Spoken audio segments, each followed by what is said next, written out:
அப்புறம் ரொம்ப சூப்பராக இருந்துச்சு. அப்புறம் ரொம்ப ஒரு ஹாலிவுட் ரேஞ்சில் எதிர்பார்த்தேன், அதோட சூப்பராகவே இருந்துச்சு.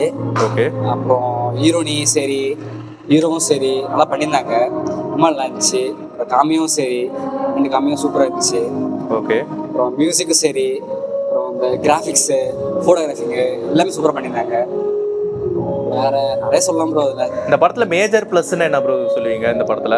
மேஜர் ப்ளஸ்னா அது அதெல்லாம் ப்ரோ நல்லா நல்லா கொடுத்துக்கிறாங்க, எல்லாமே ஈக்குவலாவே நல்லா இருந்துச்சுங்களா? கொடுத்துருக்காங்க. கல்யாணி சரி, பிரியதர்ஷன் ஃபைட்டிங் சரி எல்லாம் சூப்பராக பண்ணியிருந்தாங்க. கல்யாணி பிரியதர்ஷன் எப்படி பண்ணியிருந்தாங்க ப்ரோ? ப்ரோ அவங்க சூப்பர் ப்ரோ, அவங்க வேற லெவல் ப்ரோ. அவங்க ஃபைட்டிங்கும் சரி, அவங்க ஆக்டிங்கும் சரி, அவங்க எமோஷனாகவும் நல்லா பண்ணியிருந்தாங்க. அப்புறம் அந்த அவங்களே அந்த ஃபியூச்சர் பாஸ்ட் கேரக்டர், அந்த குழந்தை கேரக்டர் அதுவும் சூப்பராக இருந்துச்சு, ரொம்ப நல்லா இருந்துச்சு. ஓகே. அவங்களது அந்த குழந்தைக்கு சரியான ஒரு ஆக்டிங்கும் சரி, ஃபைட்டிங்கும் சரி நல்லா பண்ணிக்கிறாங்க. அது ஓகே. சாண்டி மாஸ்டர் எப்படி பண்ணியிருந்தாங்க ப்ரோ? சாண்டி எப்பயுமே அவர் சாண்டி சூப்பர் தான் ப்ரோ. என்றைக்குமே அவருடைய அக்ரெஷனும் சரி, அவர் ஆக்டிங்கும் சரி நல்லா பண்ணியிருந்தாரு ப்ரோ, சூப்பராக பண்ணியிருந்தாரு. ஓகே.